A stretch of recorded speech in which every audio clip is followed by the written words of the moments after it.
Eu trabalho como psicólogo. Eu gostaria de pedir um favor, gostaria de pedir ajuda, por favor. E ele diz assim, ó, em meus atendimentos, tenho com frequência ouvido pessoas que fazem uso da maconha. Alguns desses pacientes vivem em países onde a droga é legalizada e fazem uso com recorrência. A utilização, em minha percepção, acredito que causa muitos danos, além da destruição de neurônios, em especial aqueles que estão Sim. passando por grandes desafios na vida, uma vez que faz com que a percepção da realidade, tal como se apresenta, fique distorcida aos olhos daquele que faz o uso, sem falar na espiritualidade compatível com o vício que se compraz em estimular o usuário a usar cada vez mais.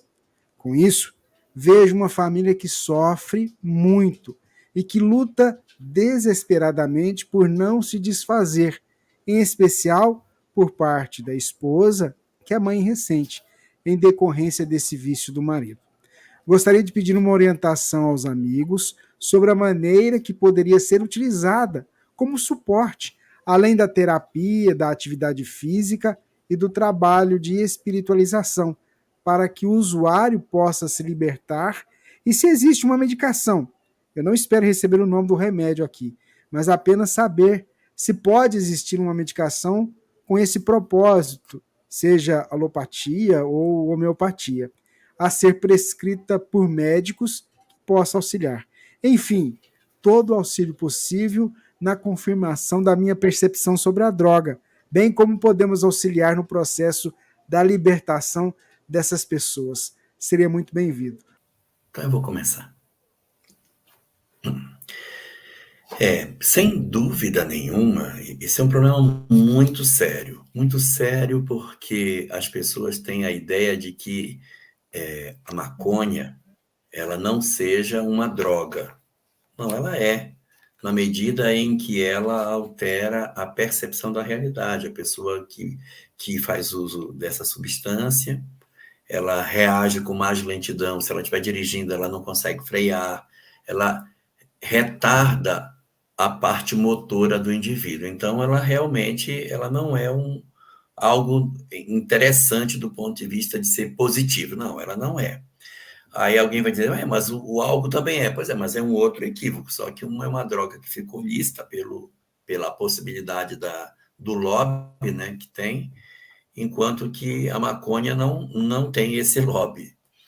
Então, assim, pela leitura daquilo que as obras espíritas nos colocam, ela não é algo que se possa dizer que seja positivo. Não é.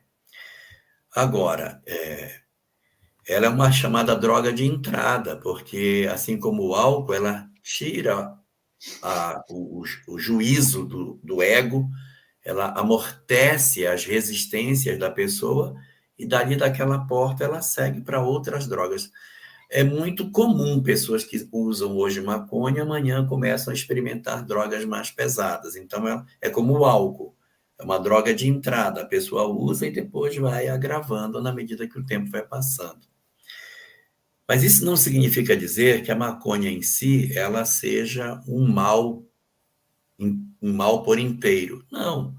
Como toda substância, ela tem seus usos medicinais.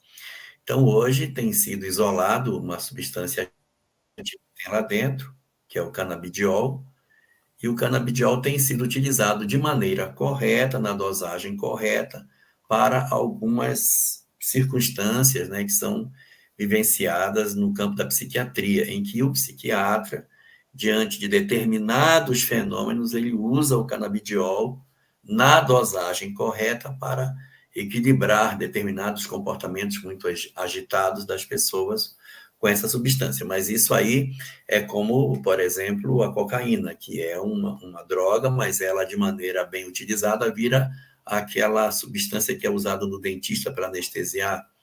A xilocaína é cocaína em dosagem bem pequena, assim como o ópio, numa dosagem diferente, vira morfina, que é usada para fins médicos. Então, esses alcaloides, eles têm um valor positivo quando usados de maneira correta. Mas como maconha, no sentido de achar que ela seja positiva, a gente não tem essa leitura por aquilo que as obras espíritas nos colocam. Vou deixar essa minha comentário, depois eu falo um pouquinho mais. Eu vou me abster de falar da questão de medicamentos e remédios, porque eu não sou da área, né? E não me sinto com liberdade para isso, nem com direito. Mas por falar em liberdade, a liberdade é o nosso maior tesouro. Se nós conseguirmos ter essa noção de que somos espíritos imortais, que temos a eternidade pela frente, é que somos filhos do divino, nós vamos observar que esse Deus permite que o nosso maior dom seja a liberdade. Nós temos liberdade plena para escolher, mas é preciso que essa liberdade venha junto com uma maturidade. E toda vez que nós abrimos mão dessa liberdade para nos escravizarmos, seja ao que for, incluindo a emoções, a sentimentos que nos fazem mal, ou as substâncias que nos fazem fugir da nossa realidade, então existe algo errado conosco. E o convite que a espiritualidade faz é para que a pessoa que, por algum motivo, como no exemplo, sente necessidade dessa substância para se sentir melhor, então significa que sem a substância ela está muito mal. Pode ser uma baixa autoestima, pode ser uma fuga, pode ser um medo, pode ser uma carência, pode ser a solidão, seja o que for. A pessoa não está conseguindo trabalhar a sua rotina, a sua vida, não está conseguindo se harmonizar com a sua história de vida, que tem desafios, sim, e precisa de algo artificial para se sentir artificialmente bem, o que só faz mal, porque é um processo de fuga, é um processo artificial e vicia. Então, essa pessoa, esse espírito, nesse atual estágio, tá, de insatisfação interior, precisa se fortificar. Então, a questão, e aí onde entram as terapias, onde entra a psicologia, o que aconteceu, que vazio é esse que precisa estar sendo preenchido pelas emoções que a maconha ou qualquer outra substância artificial traz. Como ela já falou, todas as substâncias da natureza têm um fim útil, mas todas as ferramentas podem ser utilizadas para o bem ou para vários erros, equívocos, né? Infelizmente é o que está acontecendo com a maconha. O fim útil dela, excelente, maravilhoso, vamos usar para a cura, para o tratamento de doenças. Mas da maneira como foi colocada, é preciso que haja uma terapia. Pode haver o apoio do tratamento espiritual da casa espírita, porque geralmente quando alguém tem uma tendência, uma propensão, né, que às vezes a alma já traz essa propensão para a busca de alguma substância, existe um vínculo de espíritos aí que querem potencializar, não deixar que as coisas deem certo para a pessoa sair do vício, porque eles também são desse ramo. Não é que sejam inimigos, não é nem tanto isso, mas porque são chapas, são pessoas que também desencarnaram e são vinculadas a essas substâncias também. Então, o apoio espiritual, o tratamento espiritual, né, a oração, o evangelho do lar, enfim, tudo isso é necessário, mas o tratamento terapêutico, psicológico, também é essencial.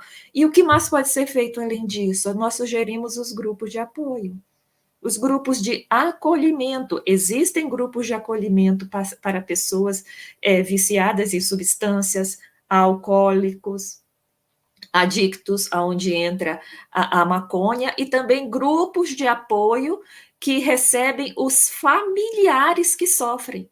Cada pessoa que comete, que entra na questão do vício, ela envolve muitas outras pessoas ao redor dela, no lar, às vezes na vizinhança, às vezes no ambiente de trabalho, que são afetadas também. E aquelas que são mais afetadas podem buscar grupos de apoio para saber como lidar, para saber como agir, para saber até onde ir, enfim.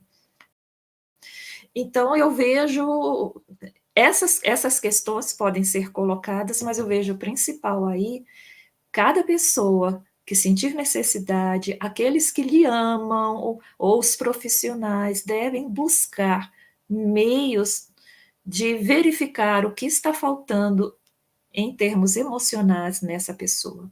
Às vezes é difícil, porque às vezes é uma culpa do passado, é uma autoestima que nasceu. Muitas vezes é dessa encarnação, mas outras vezes a pessoa já nasce com aquela baixa autoestima, com aquele vazio, sabe? Com a falta de admiração por si mesmo, das dores que traz do passado, né? Do perdão, da questão do auto-perdão que não existiu, da questão mal resolvida. E aí fica muito mais difícil, porque é uma coisa arraigada lá de trás. Então, é preciso fazer todo um trabalho espiritual na casa espírita para afastar entidades que estejam potencializando, e um trabalho interior para que essa pessoa se valorize como ela é. Como ela é. Nós vamos caminhar junto com o nosso passado. Nós temos que seguir em frente carregando as nossas culpas e aprendendo a fazer o bem, a ser proativos, a vencer os nossos desafios, e se não vencer, se reerguer e seguir em frente, mesmo com as dores que a gente traz das encarnações passadas, porque é seguindo em frente que nós vamos curando o que nós deixamos para trás. A gente não volta, mas as dores vêm com a gente para o nosso futuro. É no nosso futuro, trabalhando, agindo, orando, se fortificando, com leituras, com reflexões, com meditações, com orações, e com trabalho ativo no bem, profissional ou não, que a gente vai crescendo e nós vamos nos curando dos nossos equívocos do passado. Queria fazer um... imagine que você tenha 2 filhos. Você tem 2 filhos. Você tem uma filha que ela diz assim: olha, eu me sinto depressiva, eu não tenho coragem de sair para estudar, para ir para canto nenhum. E aí ela deprime, ela fica depressiva. Você, minha filha está depressiva. Então você procura um médico, você procura um psicólogo, precisa ajudar. E ela vai, o psiquiatra oferece para ela uma medicação e ela sai da depressão. E você tem um filho. Mas o filho não é depressivo, ao contrário, o filho é arredio, ele é violento, ele é confrontador, ele gosta de confrontar, ele gosta de escandalizar, gosta de agredir as pessoas com a maneira como ele é, como ele se comporta. E ele, por conta disso, faz tudo o contrário do que os pais pedem. Então, tem uma filha depressiva e tem um filho rebelde, agressivo, que tudo ele ataca. E esse filho que é agressivo e rebelde, ele sai de casa e ele entra nas drogas. O que está se descobrindo recentemente? É que esse garoto que está indo para as drogas, ele também tem depressão. Só que tem uma forma de depressão que a pessoa, ela fica depressiva e ela se diminui, ela se sente infeliz, ela fica num estado assim de desistência das coisas, enquanto que este afronta o mundo. O que os médicos têm feito? Aplicado a medicação de depressão nesses que são rebeldes, e tem surtido efeito, o que demonstra que é a mesma substância que está faltando para um, é que está faltando para outro. É a forma de funcionar que difere. Então, está se dizendo que esse também é um modelo de depressão que vem surgindo e que precisa ser olhado, porque a gente olha muito para a menina que ficou trancada no quarto, mas não olha com o mesmo olhar o filho que caiu nas drogas. Ele foi procurar droga de maneira irregular e ela procurou a droga de maneira regular. Mas os dois estão atrás de uma substância para procurar o seu equilíbrio. Só que como ele procura na dosagem errada, ele se torna dependente e pode destruir o seu futuro se ele não mudar de rota. O que isso quer dizer? Que a gente precisa ter um olhar mais misericordioso com aqueles que estão envolvidos, porque no fundo são almas muito frágeis e que se esconderam atrás das drogas para poder anular, diminuir, abrandar as dores que traziam dentro de si, que eles nem mesmo sabiam que tinham. Então, é preciso que a gente faça uma ressignificação do que significa tudo isso, para que a gente possa ajudar melhor. Agora, com relação ao que fazer, aí tem que ser com os profissionais da área. Aí tem que procurar um psicólogo, né, procurar um psiquiatra, porque eles possuem a formação específica para o atendimento. A visão da doutrina espírita é considerar que o uso dessas substâncias não é uma coisa saudável para se buscar e que, portanto, quanto menos o homem depender de substâncias externas, tanto mais saudável ele se encontra.